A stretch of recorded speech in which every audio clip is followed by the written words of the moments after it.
exams and practice? Well, I don't have any exams. That's the beautiful thing. Yeah. I mean, are they blowing off steam? Or? You know what? That's what I try to tell them afterwards. That's what you hope. I know they got a lot of distractions, and hopefully a lot of them are up studying and different things, papers to finish. This has got to be something that's a distraction. This has got to be something that they come out and they enjoy to do, as opposed to, hey, I'm feeling a little tired. I was up all night studying, so kind of got after them a little bit. But when you put the ball down and you're able to play, you can see where the energy goes to. It's obviously the benefit of this as much development for some of the younger guys as it is preparing for Virginia Tech. And it's not just development of football skills. It's development of how you play the game, meaning you got to come out on a day where you just had maybe 2 exams or wrote a paper all night. You got to be able to come out and you got to be able to have some attention to detail, because bad habits are worse than no habits. And so I think there's a lot of things to learn through this time. Yes, we are focusing on football development and fundamentals of things before we even get into the Virginia Tech stuff. So a lot of the young guys are getting a lot of work, but there's a lot of other things and how to manage time and how to, kind of refocus yourself to come out to have a practice where we, got to get a lot better. A whole bunch of different groups on the offensive line today. Is that just, let's see what we got and kind of get some guys on tape? It is. But again, we try to get those seniors out of there right now in this phase 1, where we can get a lot of those other guys in. And as you know, last year through camp, we still were mixing around our lineup to say, hey, who's going to be the best 5? What order do we get them in, and how do we work them? And so this is a great time. This is an extra 6 or 7 practices where we'll be able to do a lot of that even before we really get into the hardcore game plan stuff. Look like some younger wide receivers are maybe starting to make some more plays, be a little bit more consistent.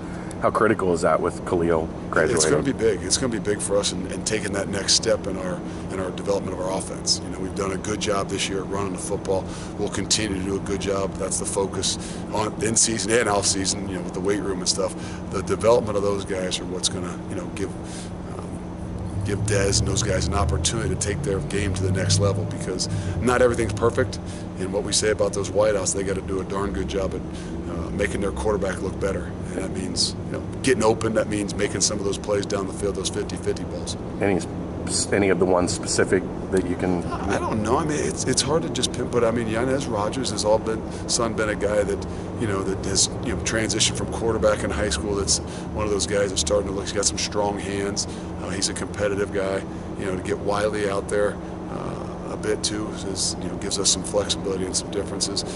But I think even a Malik Moj is a guy that's not a freshman, not a young guy, but is a guy that's really, I think, starting to develop into what we need. Does Josh know how to catch with 2 hands? Well, he's going to have to work on it, because he dropped the one in the game that would have been on SportsCenter. So now we got to try to correct those habits. That I don't know what they were doing at LaSalle teaching them over there, catch with 1 hand. You have a lot of choices at running back. Michael Warren was injured, missed the last game. Dokes is out here practicing. How's this all going to work in the end? I don't know. That's what that's the beauty of it, bringing it out here, because that's a tough position now. I mean, you can see it year in and year out through all different programs. You got one guy that plays really well one year, the next thing you know, some other guy steps up. It's a position where you're going to get beat up so often. I mean, whether you have the ball or you don't have the ball, these RPOs and different things, people are tackling you every snap. So you got to have a stable of those guys, and the ones that are toughest, the ones that continue to fight through and grind through, are going to be the ones that are going to be most successful and really be the ones that we feature. So you didn't have this period last year. Do you look at it as a bonus, or do you plan for it? It's a huge bonus. It's a huge bonus. Now, again, we wanted to plan for it. This is what we want. I reminded them of that this just at the end of practice today. Is you're in the midst of finals and you're trying to find reasons and how to motivate them. The easiest thing to motivate is to think where you were last year. You could have been done with a final and home for a month and 5 weeks or something like that. So this is an opportunity for us that we need, but it's a big opportunity for development, not just football, but about how to practice and how to take some of these next steps. Both kickers were going early. Was that by plan, or is it? Yeah, we're in a competition. We're in a competition. We're going to keep track every single day. We're going to give them the same kicks. We're going to put them on the line. We're going to have the team around them. Create that competition as much as we possibly can, and see where we are as we head into bowl week. This was the first quote-unquote silly season after a successful year here. Did you come to an understanding that being successful at Cincinnati just automatically means your name gets lumped in, whether it's there or not? It's great for our program. some people could say, oh, guys are worried or recruits are worried. No, it's a great opportunity for our program. It's a great opportunity for our program to take this thing to the next level. And I just mean that of having success. And I've always talked about it. You got to have some stability in your success. I mean, you can be a flash in the pan. You can go up and down. And I think that's the thing that we've seen here is, you've had success, and then you can't keep, whether it's the head coach or a lot of guys around them, so you can't maintain and sustain some of that success. And that's what I'm excited about being able to do. But I also think that it gives more attention to me. I don't need it's not about me, but it gives attention to our program. It seems like your support staff has a lot of ties also. Is that a good thing in terms of keeping the staff around? I do, and that's something that went into a lot of the thoughts, and as us being able to bring the right guys here too.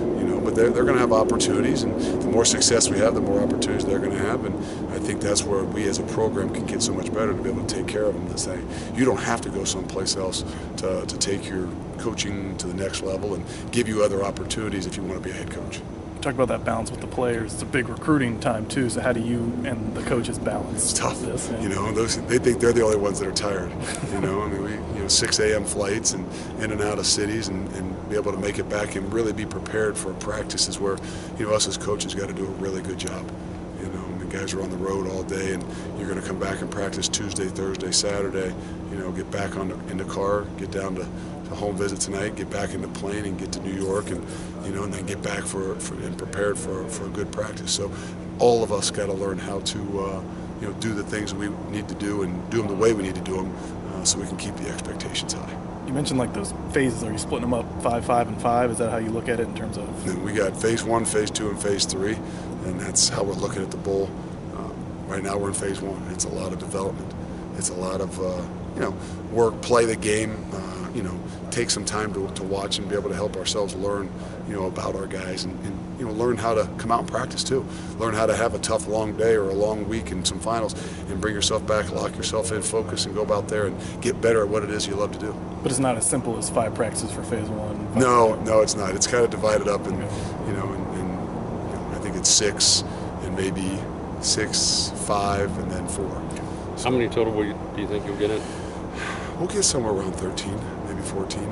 Depends on what you count of non-padded or just helmets or just run through. But we'll have a lot of opportunities, not just to practice, but also to be around our guys, to build the culture stronger. How big was it for the program with James Smith being invited to the awards and then being on a couple All-American I think teams? all that is huge. I mean, to have our Ruffin to be the guy that's doing the presentation at the college awards, to have James there, to have him on the red carpet, to have him as a finalist, I think all those things help promote our program. And I think that's what, and I don't just mean I don't mean just for recruiting, I mean for generating interest and excitement in our program, to fill that stadium, to make this thing even more special for these guys because they work so hard. Well, good. Good.